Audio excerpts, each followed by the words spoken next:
Hello, folks. Welcome to the Vinson Voice, a weekly program where we tell you what's happening at the Carl Vinson VA Medical Center in beautiful Dublin, Lawrence County, Georgia.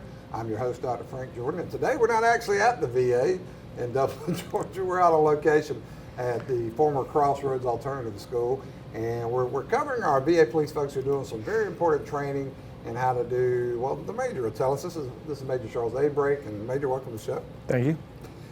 Major, what are you guys doing out here? I know you're all dolled up in your combat gear, your tactical gear. I used to be a cop, if you can believe that. I've already forgotten the lingo. But tell us about what you guys are doing out here, Major. So basically what we're doing out here today is our guys are doing their quarterly training. It's how to respond to active threat situations and or use of force situations. We'll have different scenarios that the officers will have to run through individually and as a team to make sure that they understand how they're supposed to do their job if we have to respond to an emergency. That's right. I tell people, as a former, not just a police chief, but as a former trainer, I used to be in this role in my VA police department. We used to tell the guys, you're gonna fight like you train. Mm-hmm. You're gonna respond like you train. So you got to get as close to real as you possibly can, obviously without actually shooting anybody. But in the way things are going now with the shootings and stuff, it's a gun culture in America. So we got to make sure our police folks are ready. Now, you guys got a program that's based on voluntary compliance. That means you're always looking to get people to follow the rules, but you don't know when it's coming, right? Right, sir. Yeah. Basically, like I said, for this is in case a person will not volunteer with what we want, because we don't want to arrest somebody unless we absolutely have to or use force against anybody. But this is to let the officers be familiar with what they need to do without actually using live ammunition or injuring somebody while training. Right. Yeah, I know one of the things I loved about the VA police program was, again, voluntary compliance. Our focus was to get that veteran to the care they needed, and the other stuff came afterwards. Sometimes it's simultaneous. You get them to care, and they still have to have a ticket or an arrest. That's the way it works. But one of the things you guys do is report out every morning at the VA about what went on the day before, and I love that because I think it's very enlightening for the staff I don't think they know some of the stuff that you guys have to deal with if they don't hear it, because they're not actually involved, right? So you're right, and you'd be surprised because a lot of them don't understand what in the last 24 hours how we may have 8 calls for service one day because it was a busy day, or we may only have 1 or 2. That's right. But by reporting it out, it lets the staff know that we are out there and they know what we deal with on a daily basis.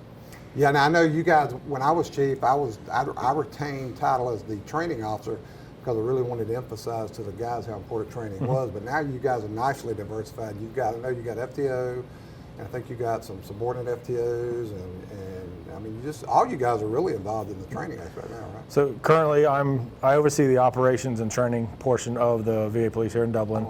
We'll be announcing a training coordinator position who will be over training, and then we have 3 training corporals now. Oh, wow. We used to have just 1. That's fantastic. So we've been able to upgrade to get technically 4 full-time positions for training, and then we've got a couple other officers that are wanting to take it on as a secondary. That's fantastic. I was with the state of Georgia, the Dublin Police Department, for many years. So I've had the benefit of doing both. Municipal police officer, VA police officer. And I used to tell my guys at the VA, I said, look, you're going to encounter just about anything here you would encounter out there. Mm-hmm. The difference is you got more restrictions. You got to be a much more professional police officer in so many ways, because it's a healthcare environment. That's the real challenge. And I used to tell them, if you can do it here, nobody else is going to have a challenge for you, buddy. You're going to. And a lot of people don't understand is like out with the state agencies, they only train once or twice a year. Yeah. We train once a quarter. And we have minimum rounds that we have to shoot with both of our primary and our secondary weapons, along with mandatory training for ATR, use of force. It's it's a minimum of 4 hours every year. And on top of that, the officers have to take a test on use of force and how to use all their primary tools in order to be still certified. That's fantastic. It turned out the VA police firearms program was developed based on the FBI's program originally, but they went way beyond that. I'm telling you, I was really enthusiastic about it because, like you said, VA police officers get tons and tons of training. It's fantastic. I'd stack it up against anything in the world, and I've literally trained police officers around the world, so I know what they do. But so you guys have grown like wildfire just since I left in 2011. And what do you think the future is for VA police?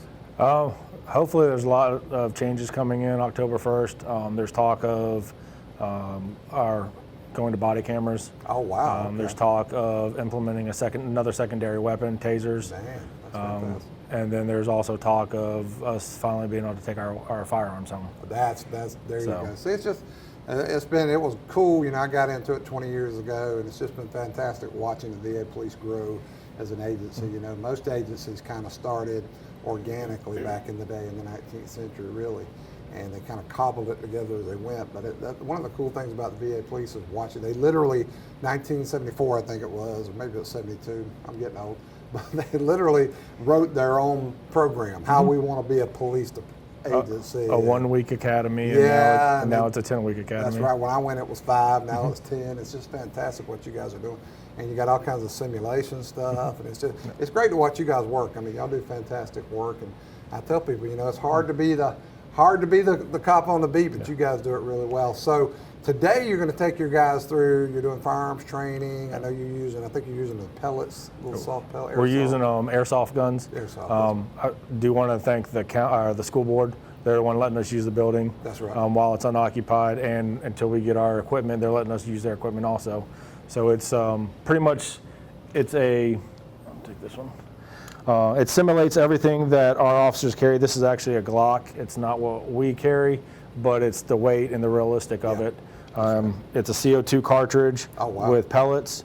So all we do is we put the CO2 cartridge in. It holds 10 to 15 pellets, or BBs, and then it has the recoil and everything else just like a normal firearm would.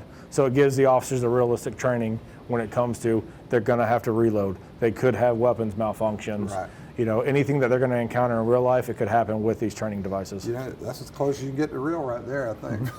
And I want to echo what the Major said about Lawrence County, not just the school board, but Lawrence County Sheriff's Department. You guys collaborate really closely with all your local agencies, and it's just a beautiful thing to watch the agencies come together and build those collaborative efforts. It's just fantastic. Yep. So.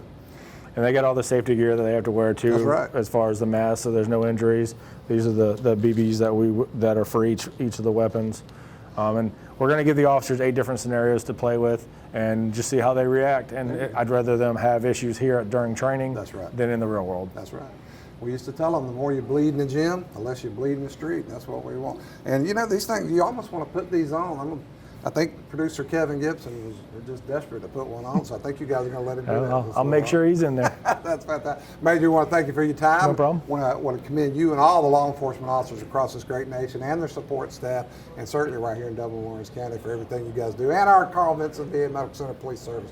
I used to be their chief. I'm telling you, they're a great bunch of folks, and they are very serious about providing the best possible service to Americans here as they can. So we'll be right back with more Vinson Voice. Hey, I'm Sam with AutoMax, your local repair shop. We're family owned and operated. Our mechanics are ASE certified, 100% satisfaction guaranteed service. We service all makes and models, foreign and domestic. So come see us at AutoMax, your complete auto repair. We also offer certified auto repairs, mufflers, brakes, engine repairs, diagnostic struts, suspensions, and a whole lot more. Come see us at AutoMax, 707 Kellum Road, Dublin, Georgia, or call us at 606-6868. We're open Monday through Friday, 8 to 5. I'm Heath Richter, and we just want to invite everybody to come on down to the Houston Clinic and check us out at our new facility. We've been in Dublin for a while now, obviously, but have a new office here, and we'd just like you to come down and see some of the new stuff we're offering. And if you need to get checked out, we'd be glad to do that for you. We've got able to do some ultrasound guided injections now, and physical therapy, and just a little bit better space. So hopefully we can get you in and out of here a little bit quicker. Come by and see us today at our brand new location, the Houston Clinic, Medical Drive in Dublin. Hello, folks. Welcome back to the Vinson Voice. In our next segment, we got the man, the big kahuna, the head dog of the Carl Vinson VA Medical Center Police Service, Chief Rob McNeil. Chief, how you doing? Doing good. What an intro. Yeah. Hopefully I can you got to live up to it. Yeah, I got to live up to it. You got no now, choice now. Me and the Chief used to work together. I used to be the Chief of Police. He was my captain, great guy. We did some good work together. And when I bailed on him, he took the ball and ran it completely beyond the end zone. And now they've got this big, beautiful Carl Vinson VA Police Department that everybody's so proud of. So, Chief, thank you for all your hard work. And part of a good example of that is what you're doing out here today with all this fantastic training. So. Oh yeah. This Tell us this about is it. critical to our mission. Active threat is a real thing. It's possible for us to have to encounter somebody with a gun, with a knife or something that That's we right. have to react quickly to. That's right. And one thing that we teach here was we don't hesitate. We do the training here. We learn tactics. That's right. We learn, stacks. We learn maneuvers. We learn sign language. Just mission dictates. But this is where we practice. Not if, but when we have to react to an active shooter type situation. There's right. no hesitation. We kit up and we go. Yeah, you guys, I was telling people before in the previous segment with the major that, the more you train in here, the more likely you are to, and I go back to my martial arts training days, I used to tell people, the more you practice it, the more likely you are, muscle memory, that intuitive sense, that system one thinking, the more likely you are to respond in a certain way. And that's why you got to constantly train. And, sometimes officers back in the day would complain, oh, we're training again. Don't complain. This is what's going to save you. And literally, I had an officer come to me some years after he was involved with a police-involved shooting. And he said, I got to tell you, it was the training. Yep, I He remember said, that. I froze. I didn't know what to do for about a half a second, and then the training kicked in. And that's what you're looking for, Chief. Yep, right? muscle memory. Muscle memory is key to anything you do. Because when stress is high, and you hear bang bang boom boom or whatever, That's right. You're not going to think. You're going to react. And if you right. don't have that automatic muscle memory, you may act inappropriately. That's Or right. it may delay you getting on scene and eliminating that threat. That's right. You just got to do it, and it's got to be repetitive. You think now so you don't have to think when the real time comes. Exactly. And that's the whole point. And I tell people, unless things have changed, the statistics tell the average officer involved shooting takes less than like 1.75 seconds, or maybe, we'll round it up to 2. We'll give y'all 2 seconds. That's when the average, that's how long it takes. And so when people, people are examining these things after the fact, I said, look, all right, contextualize this thing. 2 seconds. So what's going to happen? Either you're going to react naturally, which who knows what that's like, or you're going to react the way you train, and that's why what you guys do is so important. That's right. And you say something, as far as seconds, but when you're in that time of stress, it may seem like seconds to you, but it's minutes. That's right. It just goes by just that quick, and again, just the reaction period, and you're exactly correct. This is the time to get the kinks out. This is the time to practice. That's right. And oh, by the way, this is the time to work with your teammates and see how they do. And That's right. so you automatically know that when Frank and I enter and button hook into a room, I know he's going left and I'm going right. We know each other, so this is where we build that bond. Yeah, and so many agencies, I was a cop for 21 years, and I would see agencies that they'd go out to the range twice a year maybe, and think they were being progressive. They'd go to the range twice a year to qualify. Actually, one of them might be a qualification, the other one was practice, I don't know. But they would think they're being real progressive. And when I got to the VA police and became field training officer myself, I remember telling you and the chief, I said, no, it can't be like that. I'd say they got to put hands on weapons and right. shoot, and they got to practice tactics. And I know we used to go to the range, our qualification was a warm-up, really, and then we go right into tactical stuff. And Yep, that's right. as close to real world as you can get, right, Chief? Oh yeah. And we've always been, I feel, as VA police nationally, we've always been ahead of that power curve. Yeah. And by this training that we have with these young officers coming up, that just shows you how far ahead we are. Yeah. I think the instructor, Sergeant Deal, mentioned something about when he was working on outside law enforcement, there's like a gypstick, like 20 hours a year or something. Officers yeah. We do that, in 6 months, just on one discipline. You we guys do it had a quarterly. minimum number of rounds, too. How many is that? 800. It's 800 rounds. 800 just for a service weapon that's a year. good. Yeah, that's a lot of rounds. That's a lot of training. Yeah. And it's not just go out and just go bang, bang, bang, bang and blow them up. My Major Charles Abrick is over the whole training program, and he ensures that the Sergeant Deal and his training team have a comprehensive training plan together where it's just every round is used and there's value from shooting that round. Just like you said, the tactics, shooting, moving, communicating. Yeah, we had pictures, we did pictures and stuff recently of some training you guys did at the range, and most of them were not that static kind of stuff that you and I don't particularly care for. It was the moving around, and you could see Sergeant Dill and the other instructors getting involved hands-on. And, you push them just to as close as you can get to real world without, obviously you can't can't actually shoot at folks, and that's the whole Yeah. point. But Well- you want to get it. You want enough pressure, Yeah. that they'll, when they get in that situation, they're more likely to understand the simulation was enough that they don't feel completely. And you know, we got the sim rounds, or we were Yeah. using airsoft today, and don't think those little BBs don't sting. Oh, no, I know Because it they makes you do. duck Yeah. and weave, and it's going to make you make mistakes here. I get the pleasure of going first today. My good instructor, job. because I'm just a trainee Lead today. by example. Yeah, Fantastic. my trainer says that I need to go first, but like I told her, you can't leave, or him, you can't Oh, lead yeah. from the rear. You got to lead from the front. And I predict the accuracy on the part of the officers is going to go up about 125, 30%.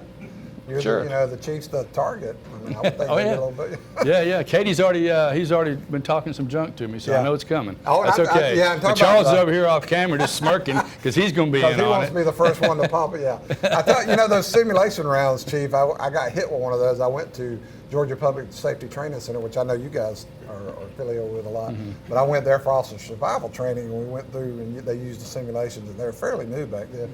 And I remember I got shot with one, and it just grazed me. And let me tell you something. That thing will make a believer in it. Oh, yeah, So, oh, yeah. So again, That's why I got a pressure- long sleeve shirt over here. There you go. Yeah, I was between segments, I was telling the guys my paintball story when me and a former police officer were out at training at the academy in Little Rock and went to paintball, and I made the mistake of wearing the shorts and the tank top. And Oh, yeah. yeah, I got a picture somewhere of the bruises and the blood. And so. Yeah, you definitely miscalculated. Yeah, You I weren't trained miscalculated. properly. Chief, I'm going to tell you something. I was talking about in the last segment just how proud I am of you guys in Carl Vinson Police Service. You've just taken the department and be way beyond what I'd ever dreamed of. It's just fantastic what you guys do. So we're really proud of the work you do, but also the thank training you. you engage in.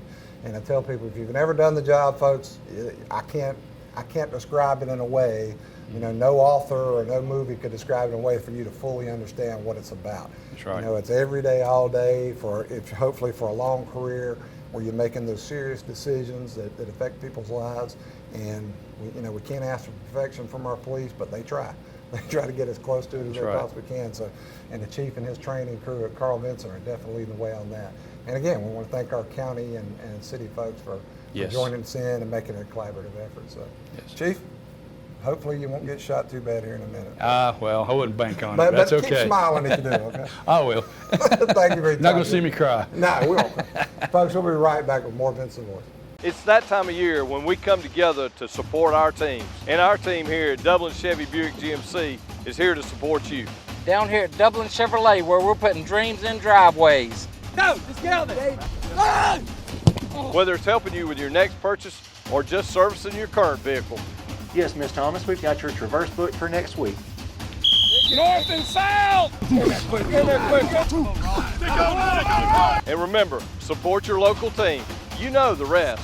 From humble beginnings with a desire to serve the Dudley community, Bank of Dudley has grown to 5 locations, serving Lawrence, Twiggs, and surrounding counties. Serving our community since 1905, the Bank of Dudley is looking forward to its 2nd century of community banking. Drop in today to any of our 5 locations: Jeffersonville, Dudley, East Dublin, Veterans Boulevard, and downtown Dublin. Bank of Dudley, member FDIC, and an equal housing lender. Hello, folks. Welcome back to the Vinson Voice. Now, in this next segment, we've got a good friend of mine, Sergeant Jeff Deal, here with us. And just spoiler alert, his dad is one of the owners of TB35. A good friend of mine. I always like to mess with him a little bit. Sarge, welcome to the show. Yes, sir. I appreciate it. Now, you guys are training firearms today, and you're actually doing it in an environment where a lot of police officers may find themselves. That's in the school type environment. But for us at Carl Vinson VA Police Service, it's very similar too, because we're also on a campus, and that's healthcare at, Yes, at sir. the VA hospital. So. Yes, sir. We're out here at the Crossroads School. We've had a privilege and an honor to be able to train out here. The Lawrence County School Board has allowed us to come out here. Kurt Kersey, the director of the public safety out here at the school board, has allowed us to do it. And a lot of these rooms are set up, like you said, almost like a healthcare facility, and we can utilize these rooms and we can go and say, hey, you know, this area right here is like our basement area. This mimics it closely. This room right here with this screen almost looks like a MSA dealing with somebody in blue team. So there's a lot of rooms we've went through. We've done a lot of extensive research on the building, and I think we have 8 scenarios for each officer, and everything's going to be implemented in a healthcare environment just like it was at Carl Vinson. Right, that's fantastic. You know, and it's another advantage being out here, as I know when I was chief and we would do training at the VA, because we wanted to be as close to the environment that actually be in as we could. That made sense. But every now and then, if we didn't advertise it just right, people would get a little concerned about, hey, what's this about? Is something really going on? So here you don't have a bunch of people worried about what's going on. You can be comfortable and really do the training. Yeah, the logistics of it is what's so hard, like you said. If we were to do it on our facility at Carl Vinson, then we gotta go through you. We gotta go through the director. We gotta get a mass email sent out. We gotta send reminders. We gotta come over the overhead, and then some people still don't listen to it. Yeah. And then we have mass hysteria come out. And we have been a part of trainings in the past in other counties where we've assisted with, and somebody didn't get the memo, or they'd really call 911, and it would just snowball effect from there. So it's real easy to come out here. We this morning we done GDR, which is our ground defense recovery, which is based on Brazilian Jiu-Jitsu, hand-to-hand techniques. We went over our Aspeton, we went over our pepper spray, handcuffing, broke for lunch, went over our PowerPoint with ATR, active threat response is what we're doing. And in just a second, we're fixing to load them down, and we're fixing to hit the ground running. You know what, when I hear you guys talking about all this, what comes through loud and clear is y'all have a plan. We do. There's not going to be anything accidental when the time comes y'all have to put this in action. Y'all got a plan, you're training that plan, you're ready. And I think that gives people confidence, you know, not just at the medical center where we work, but I think people around the country can have a lot of confidence in their police folks, especially when they hear, hey, they're training. That's what they want to hear, right? Well, yes, sir. And one thing, I think I joked with you back in the day, I didn't even know VA had a police department. Yeah. You hear that all the time. Same thing, yeah. You hear it all the time, That's but right. if you really break down the mechanics of it and you break down what we do and how we do it, and you know, with the state of Georgia, we have the best law enforcement in the country in Georgia overall, whether you're a trooper, county, or police officer. We love Dublin, Lawrence County, State Patrol, DNR, East Dublin. They do a great job here. But overall, the state of Georgia only mandates them, and I still hold a state credentials, but only mandate officers to have 20 hours a year credit to stay certified. Which has not changed since I was. Has not changed. Yeah. You have to shoot a minimum of 30 rounds on the range. Just with us, our minimum's 800 rounds a year. That's fantastic. Theirs is 30. Fantastic. Where they get 20 hours a year, we're getting about 200 or 300 an officer. And what the VA really does a better job than anybody else in the country is our how we talk to people, our verbal judo, our veteran-centered policing. And you know just as well as I do, back when you were Dublin police, or when I was early on in my career, and you get somebody with a mental health crisis. What is it? Put them in handcuffs, take them to jail, let them deal with it. You didn't have any choices. Yeah, Really. and now here, hey man, what's going on? Are you hungry? Let's get you something to eat. Let's take you where you need to go. Are there times where we have to put our hands on and we have to do certain things? Yeah, but that's the last resort. Voluntary compliance. We are not here to arrest anybody, but yes, we do have to do it sometimes. It's a tool. It's a tool. It's a response you have to do sometimes. Sorry, I'm gonna tell you. You mentioned about the VA police. Yeah, when I started there, I always said it was the best kept secret in law enforcement because I didn't know about it either. But Yes, sir. I got to know about it, and I'm telling you, not just because I was their chief and their training officer, et cetera. And I got good friends over there. I admire what they do, but I'm telling you, I know that program. You guys do fantastic work, and I know you're going to train them up here today. Yes, so sir. Thank you. We appreciate you. Yes, sir. And make sure, get them ready. All right? Absolutely. Hello, folks. We're back with our next interview. Now, this is Officer Sarah Tapley. Now, Sarah, you've been with the VA Police Department now, a year and a half? Little less, but yeah. Little less? Okay, well, I was close. That's not too bad. Sarah, what do you think about VA Police? It's very community-based. I love it. You get to talk with your veterans every day, interact with them, hear some of their stories. So I absolutely love it. It's, Sarah, I came from an environment, I was at a municipal police department, and it was more of a law enforcement focused kind of thing. And when I spent many years doing that. Then I went to the VA Police, and I was really surprised. This, you know, is what we used to kid about being officer friendly, but it really is officer friendly. It really is. You know, I was watching the other day, we do a thing called an honors escort, and the other day you were driving a T3 Chariot, leading honors escort, and I said, you know, that's the kind of work. Police officers do it all. You know, maybe you got to lay hands on 1 minute, and 5 minutes later you're leading an honors escort, and then who knows, you may actually have to pull that gun out and shoot at somebody. We hope not. But it's just such a varied job, and do you think that kind of keeps it interesting for you? It does. It keeps all of our officers on their toes, because we never know, you know, what to expect. You know, we could go from a little minor call, you know, and it turned out to be something major. Yeah. So that's fantastic. Yeah, I used to tell people, especially when I was in the municipal police department, I could go have a domestic or a fight or a car chase the first minute or the last minute. It was just amazing. So you're in it now. What was your experience before VA Police? What did you do? I know we've talked, but I can't remember. I was a Dublin police officer. Yeah, that's right. You're a Dublin PD. That's right. Well, we share history there, because I was a Dublin police officer, and I came to the VA. So you you knew you wanted to stay in the profession. What made you come to the VA though? Really, I just come out to just to help our veterans out. I had a couple calls while I was on the road involving some veterans that were placed around the city of Dublin, and just the interaction with them, like I felt like I could help them, or, you know, hopefully make a difference for future veterans. So there you go. Looked interesting, huh? It did. It did. You know, that's kind of how I stumbled into it too, sir. I was like Sergeant Deal said before, I didn't know anything. I didn't know VA Police existed back in the day, and then I got a call there, and I'm like, oh, you guys got a police department? Okay, that's interesting. Back then, they weren't even armed. I mean, and they would work by themselves a lot of times, which in rural Georgia is not unusual, but you kind of figured they'd have at least two, but they didn't. They had to work by themselves, no guns. So I think it really challenged them to develop their interpersonal skills. Is that what you find you use most of the time? Interpersonal skills, the gift of gab, as it were? Definitely, verbal judo is the main key, especially when it comes to our veterans. Yeah. They love to talk. I love to talk, so we get along just fine. Yeah, Sergeant Dill also mentioned that verbal judo, and not only did I take the training back in the day, I've still got the book on my bookshelf, and I actually taught a class on verbal judo several months ago. People just absolutely love, so we need to dust that off. So I'm glad to see you guys still use it. So I'm glad you said you like to talk, and I'm the same way. I like to talk, and that was one of the reasons I think I ended up being a better cop over the years. I learned that, hey, it's all about talking. It's all about reaching people on an interpersonal level. But it is good to know that you guys are out here trained and ready to go when the worst happens. Yes, sir. So you think you're ready? I'm ready. You're going to do it, aren't you? I ain't got a choice. You don't have a choice, but you're going to be So everyone, hey, thank you for coming on the show, and we'll have you back on.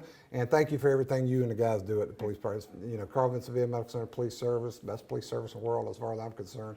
But also a big shout out to our Dublin Police, Lawrence County Sheriff's Office, East Dublin, all of them. They just do a wonderful job. They so do. Thank you for what you guys do. Thank Folks, you. we'll be right back with more Vinson Voice. Looking for a career that's always in demand? How about one that provides you with practical and useful skills? A career that allows you to earn hands-on experience and an education with little to no debt? Oconee Fall Line Technical College prepares students with the right set of skills to succeed in fast-growing careers in healthcare, manufacturing, business, and technology fields. If you're ready to gain the experience you need to start your career locally, OFTC is where it all begins. Oconee Fall Line Technical College. Careers begin here. Hi, I'm Kyle Gerard with A+ Garage and Overhead Doors. We're excited to announce our new company that we've started. We can provide for all your industrial and residential garage door needs. We can sell you new ones. We can also service the ones that you have. We're a complete dealer of all garage and industrial door needs. So give us a call at 478-676-2661 or come see us at 371 Georgia Highway 338 in Dublin. Look forward to doing business with you. Folks, welcome back to the Vinson Voice. Today's whole show was about police work, law enforcement, getting ready for the worst. But I'm going to tell you something. Having been a police officer for 21 years at the Carl Vinson VA Medical Center Police Service and at the City of Dublin Police Department here in beautiful Dublin, Georgia, the job is challenging. So what I always tell people to do is, don't get lost in any immediate event.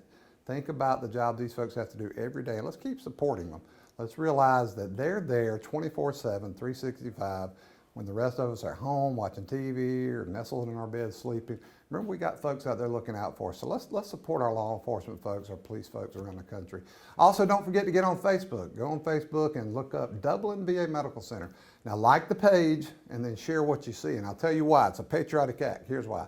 Because we put stuff about the latest benefits, program services for our veterans on there. And if you like it and then share it, guess what? Now you've just become what our Army friends call a force multiplier. And now you're sharing that information. And you never know, you might reach that one veteran or that family member. Maybe they don't even know they're entitled to benefits and they're not taking advantage of it. And you may be the person that helps them see that. So get on Facebook, Dublin VA Medical Center, like that page and then share that information. And we hope you're watching TV 35 and watching the Vinson Voice. You know, every week we come to you, we get this half hour that our friends at TV 35 give us, and we're very appreciative of it. So I want to say again, big shout out to everybody down at TV 35. Thank you for the time. So tune in every week. Until then, I'm Dr. Frank Jordan. We'll see you then.